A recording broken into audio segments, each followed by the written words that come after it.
مؤسس و بنیادگری مؤسسه تعلیمی بین‌المللی کانتاکت شهر اصفهان اسرائیل جان الماسوف که با شرافت عملهای گسترده سازنده و بنیادکارانه خیراندیشانه و نکوکاری‌هایش بین مردم صاحب احترام و صاحب اعتبار گردیده است، باز یک اقدام خوشایند را در سمت هوسمندسازی نسل نورس به آموزش علم‌های زمانه عملی ساخت. اخیراً در پیگیری از اقدامات سازنده بنیادکارانه و معارف پرورانه پیشوای ملت، پرزیدنت جمهوری تاجیکستان محترم امامعلی رحمان با تشبث این نفر خیراندیش به غالبان المپیادهای جمهوریوی در این بارگاه معرفت به مبلغی از 10 تا 27000 سومانی گرانت‌ها پرداخت کرده می‌شوند. به این مناسبت با اشتراک هیئت استادان و طالب علمان و مهمانان سرشمار در تالار مکتب جمع‌آمدی تنتنوی دایر گردید. مشاور مؤسسه تعلیمگاه مظفر خالقزاده، سرور مکتب قاسم جان انارov و مهمانان فخری چاربینی از جمله شخصیت‌های معروف دیار به گروه اولین غالبان دور نهایی المپیادهای جمهوریوی گرانت‌های نخستین را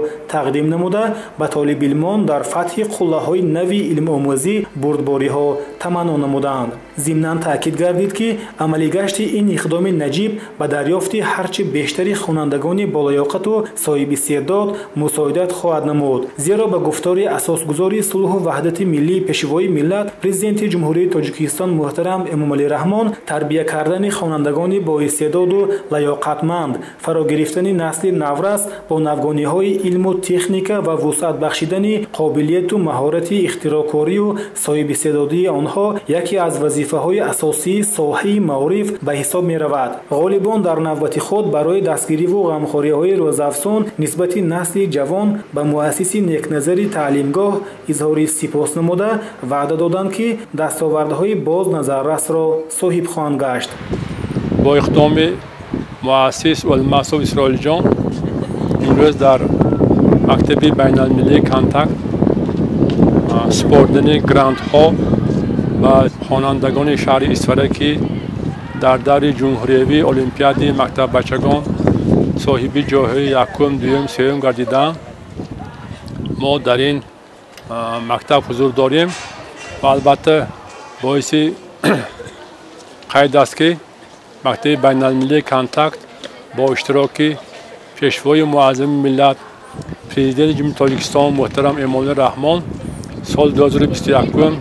به استفاده داده شد و حالا در این مکتب زیاده از 500 نفر خوانندگان در صنف‌های تعلیمشان با زبان تاجیکی، با زبان روسی، با زبان انگلیسی و تعلیم و تربیت مشغول می‌باشند. البته این اقدام خوانندگان را باز هم روح بلند می‌کند که در دور منبعد المپیاد جمهوریوی صاحب جایهای افتخاری گردند. البته من باور دارم که از امروزه اقدامی که مؤسسه بین‌المللی کانتاکت الماسوف اسرائیل جان برای خوانندگان شهر اصفهان کردند، خیلی